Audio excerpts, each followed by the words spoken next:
Hey, what's up? This is over Jay Parker, aka Coach.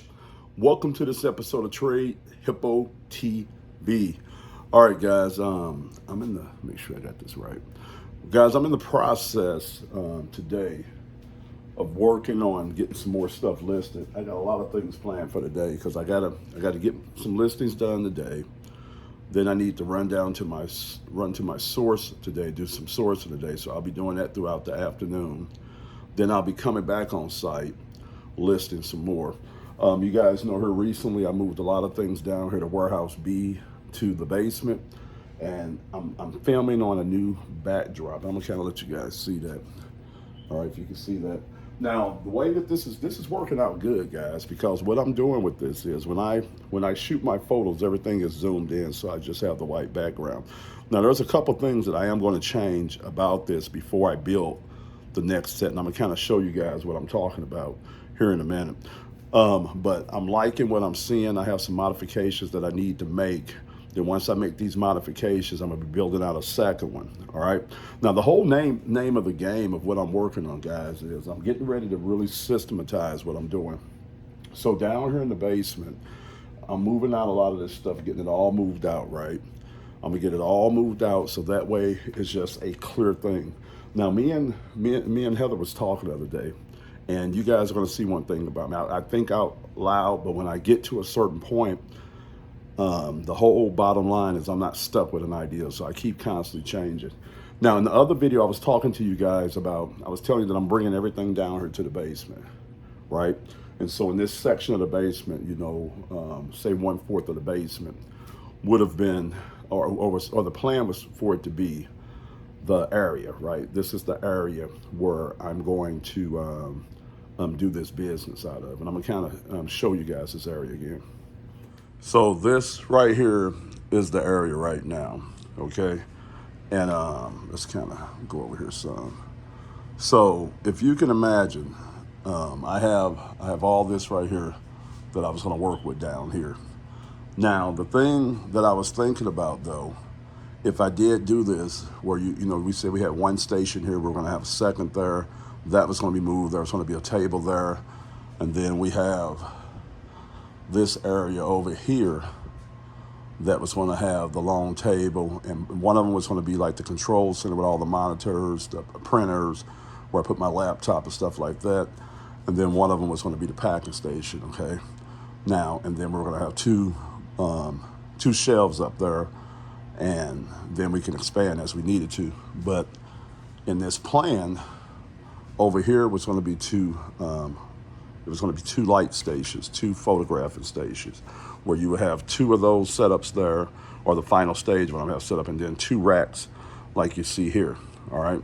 So now the thing about running with this plan, and the reason why I'm thinking about doing this is that, first of all, if everything is compartmentalized down here, I don't have the problem like I have right now. So right now I go upstairs. I was upstairs shooting photos and shipping.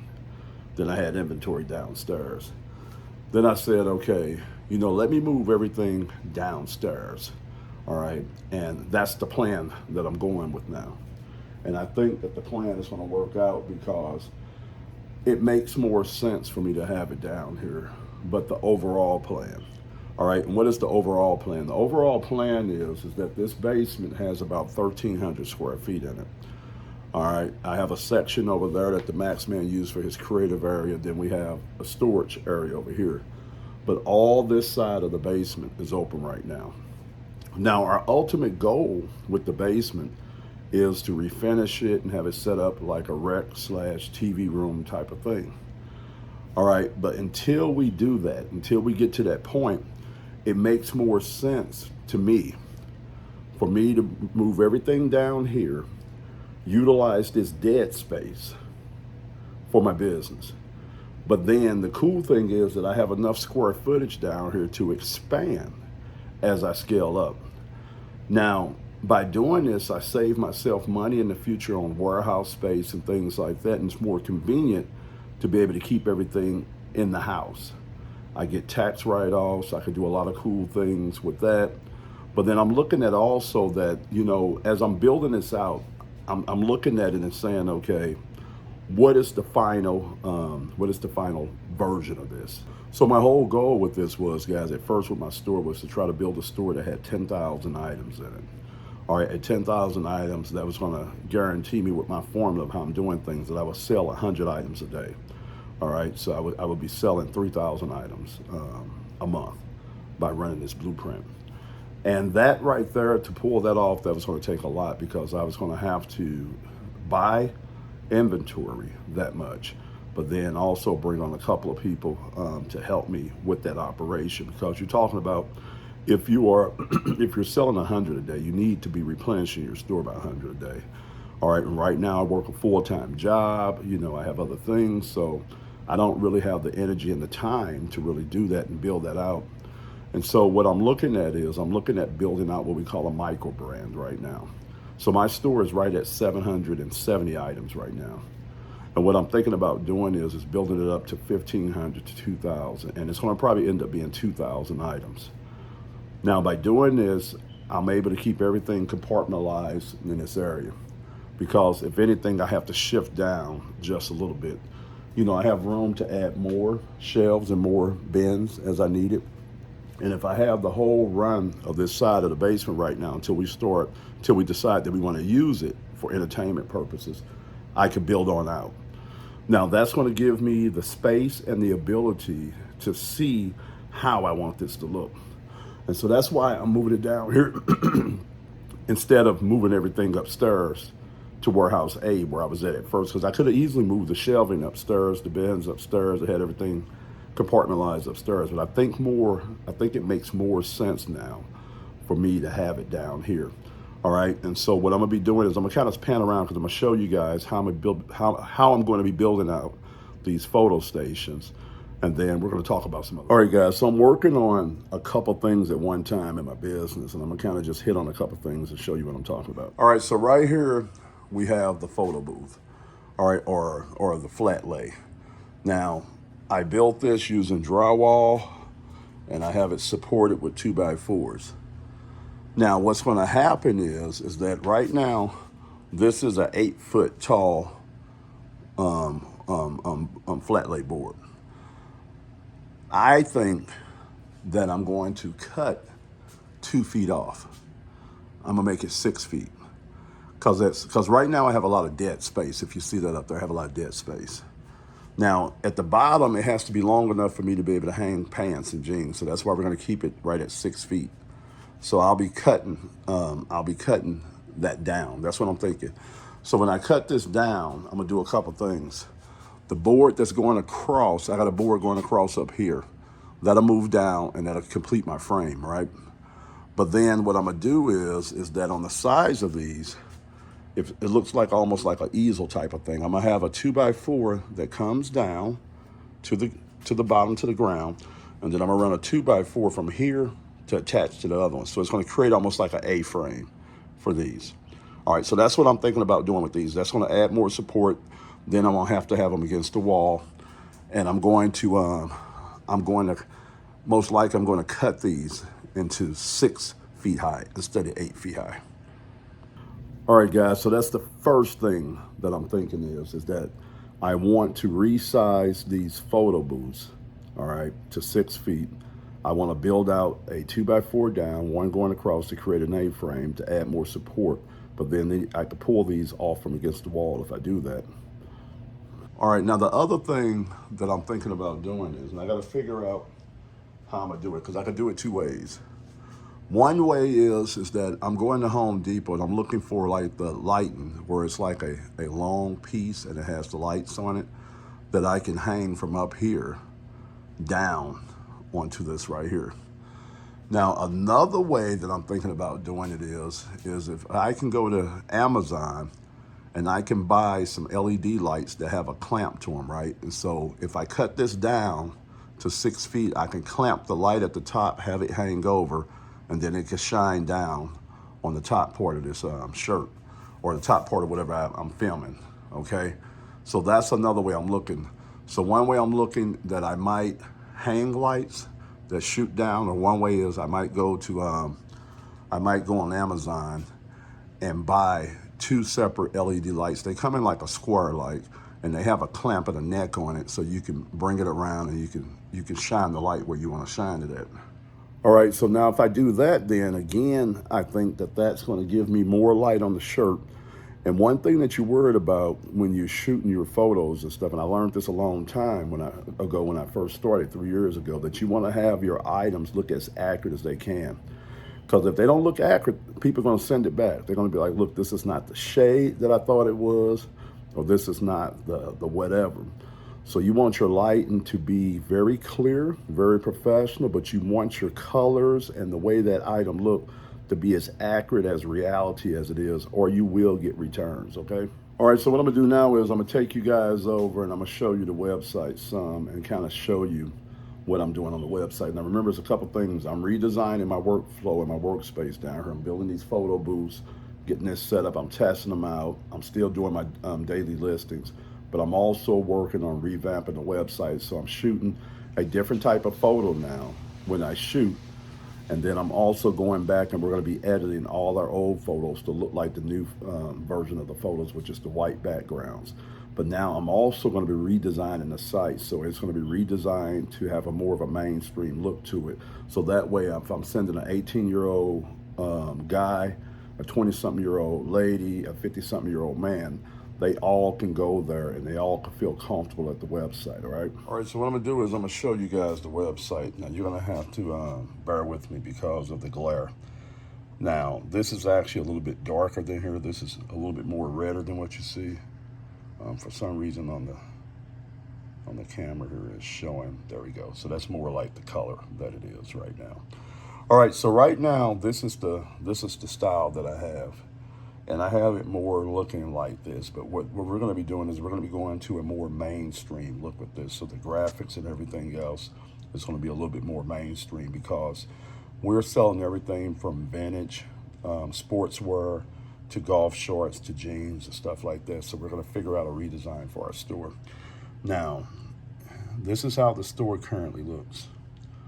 So if you come here, it talks about our mission statement, what we do. It shows some examples of some of the things that we sold in the past. And then it tells you here, you click there to shop now, or you click up there to shop now. Now, the thing is that this whole landing page is going to be changed, all right? We're going to be going to a brighter design and something different here. But if you click on here, this is going to take you over to our eBay store. And so we have our actual e-commerce store built on eBay's platform. And with eBay, you could pay a certain amount and they'll allow you to take their software and build a store, but then you get all the benefits from it also too. They send customers and things like that, but you have to do all these other things in order to get ranked and to build up your eBay business inside of the algorithm. So if you guys notice here, let's see if we can focus in. It's not focusing. Let's try to see if we can focus in on that. All right. So I have 42 followers, 100% feedback, and I've sold over 1,100 items on there. And I currently have 768 items listed on my store. All right. And if you scroll up, try to get everything to focus. I don't know why it's not focused. Or if you scroll up, you can start seeing some of the inventory that I have on there. Now you see how all this has, like I took these on carpet. I took some of them against the gray wall upstairs, and we have all this difference. This is the new style that we're going to. This is the new format that we're going to, like this. So everything is going to look like this. So when you click on it, then it's going to be a clean white background. And then all the person has to do is thumb through the pictures. All right, and so we're gonna have that set up. All of our items that we're doing, we're shooting them on this new white backdrop that you saw over here. And then we run it through software so it can clean all the shadows off the back. And then all our items are gonna have a more professional look to them because they're gonna look like this instead of what you're seeing here like this. So that's gonna take our business, I believe, to the next level because it's gonna professionalize how we're presenting our merchandise and stuff. Believe it or not, a lot of people like to see it like this when they buy it because it looks more realistic. But if you're trying to do like I'm doing, if you're trying to scale the business up, make it more professional, maybe go and be able to attract a wider audience and start moving up into the hopefully the big leagues on this right here, you have to get things cleaned up to what people expect to see when they're at a e-commerce store. All right, and so yeah, if you go down here like this, and then you go down, you see all right, and then you can kind of see more. And I have a lot of items on here, and I have probably about another 600 to 800 items that need to get listed. All right, so here's a shirt that we've done under the new format. That's a black Nike golf shirt. The same thing with that. You go through, you click on the different pictures. All right. That's too light for me. That's the color that it really is, like that. All right, but you guys get the idea. So that's what we're going to do. So we got to get all this changed over. All right, guys, so I'll be working on that also, getting all the pictures redone, all the listings redone, stuff like that. Now, last but not least, the other piece of the pie that I'm working on is I'm getting ready to build out a standalone site for Trade Hippo, where we sell all our products on our own site. So we have it on the old site and on eBay, but we're going to have everything put on a Shopify store where we sell our own products on our store. And at that store, we're going to do a little bit different, guys, because we're going to actually be selling probably some of our more vintage items. We're going to also be doing bundles, and we'll also be doing some wholesale there. Now, that particular store is going to be called Trade Depot, where the one on eBay is called Trade Hippo. So the other one's going to be called Trade Depot. All right, and that's what I'm thinking right now. At first, I was going to have them just both Trade Hippo, but that one there is going to be called Trade Depot. That'll be owned by Trade Hippo. So we'll keep the traditional Trade Hippo on top of the platform that we have now. We're going to redesign the front page, or what we call the doorway page, landing page. But then this new site that I'm going to be building for this different set of business, that's going to be called Trade Depot, and that'll be built on top of Shopify's platform, where we'll be able to have our own standalone store that we own and control. All right. So what I'm gonna do now is I'm gonna show you a couple of items. Now, these are just like everyday items, all right, but they're vintage items. And so these are items that either I can sell for a good price point and make a nice amount of profit, or I can sell it for what we call a regular price point, still make profit, and it move fast because it's a item that they can't go buy off the racks right now. All right, so the first item here, this is a vintage Echo Unlimited sweat jacket. Really good colorway on it. Have the Echo logo right there. Let me kind of darken this up a little bit, guys. You guys have to bear with me on this light, okay, while I try to figure all this out. But anyway, this is a really cool jacket. Really good condition. When you open it up, you have the Echo tag there. Now, this jacket here, I'll probably end up selling this jacket for probably about $50.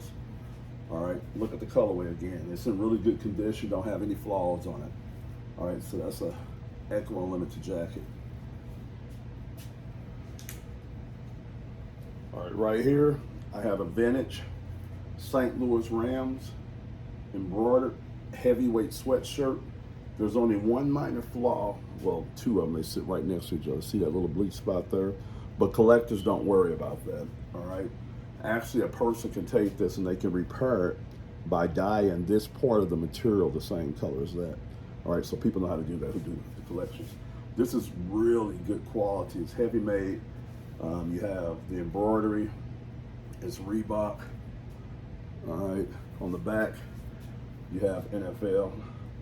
And then you have the Reebok hit on the side. Now, the cool thing about this kind of stuff, guys, you know, like the St. Louis Rams moved over. They're out of St. Louis, okay? They're not St. Louis Rams anymore. So anything that was old school like this is very collectible. So it's vintage and it's a collectible item.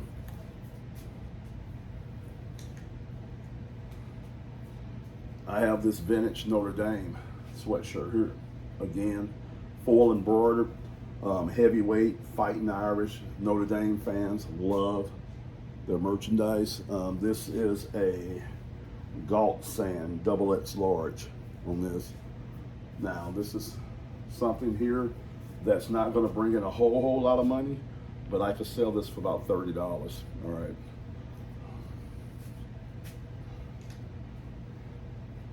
All right, here's another one. This is a vintage Nike sweatshirt. All right, you got your swoosh on your vintage tag. All right, basic Nike. I can get about almost $40 for this right here. All right, now it does have a small distressing on it, a very small hole there, but again, that kind of stuff don't matter when it comes to the vintage game. So I'm working with vintage, I'm working with everyday apparel, but the whole thing with the inventory is that I'm trying to cast a wider net, so that's why I'm trying to do what I'm doing. I'm gonna clean the site up so it's more of a basic mainstream site. You go there, we got a little logo at the top. Most of the site is all white. You have your menus, you have your pictures of your items, so that way I can go on there and I can put all these different types of items and they fit on that store. And I want to be able to attract and market to everybody in a sense. I don't want to have a very narrow demographic, say guys that collect vintage streetwear. You know, I don't want to be that niche down. I want to be a little bit more broader what I'm doing. So I'm changing over the store to be able to do that. And then what that's going to allow me to do is that's going to allow me to go out here and start advertising and promoting on Facebook, on Google, on Instagram, and just becoming that source for individuals who want to go out and they want to buy apparel at a cheaper rate than what they would do in the stores. And they want to support this whole circular fashion, this whole recycle type of process where we are trying to keep these items from hitting the landfills, from being shredded, you know, and give them new life. And so we're going to talk about that whole vision and that whole mission inside of our marketing and stuff like that. So we're getting things ready. And at the same time, I'm working on developing out my processes. So this is going to be very streamlined when I'm done. Everything is going to be timed. So what I'm doing is not only am I setting up everything, I'm building the photo stations, getting everything done, clearing everything out the basement, buying the new shelves. The inventory system is pretty much in place. We just got to get the stuff off the floors and stuff like that. We have systems in place for that. Then from that point, we'll be optimizing every aspect of our business. So everything will be scheduled, everything will be timed and perfected. So when a person comes down here and shoots photos, they do the same thing regardless of who it is. And we know what kind of time frame we're working on, getting photos shot, getting listings done, getting inventory put away. So that way we can start being intentional on how we scale and grow our business. But everything is being set up in a way to where we have standard operating procedures. And that's one of the reasons why I wanted everything to go in the basement. Because here, going into the fall, probably as soon as the fall, but I know no later than next spring, I will be hiring some part-time help to come in here into the house and to do photographs for me and to also do listings and to work on inventory. And so the way it's set up is when you come through our first door, we have the library sitting to the left, and then we have the door to the basement. So these individuals can come in. I have a bathroom downstairs. I'm gonna end up putting a small fridge down here. We're gonna have a table area down here to where everything will be self-contained for this business down here. And so when I start hiring people, they can come in, they can come work here. They don't have to move through my whole house. They come in here, they do their work and stuff, and they leave. And that's been a dream of mine for the longest, guys. I've always wanted to run and operate a home business where I can hire on 1 or 2 people, and I can create this kind of work environment where it's a very comfortable and cool work environment. So that's something we're going to be doing. I'm going to be talking to you guys more about shoes. That's something I haven't really talked about in some of the other videos, but we're going to be shooting a lot of footage showing the shoes that we're getting in. All right, guys, I'm gonna go ahead and get off this video. I got some things I got to take care of. I got to get listings done. I got to do some sourcing today. A lot of things, guys. I'll catch you guys on the next video. God bless.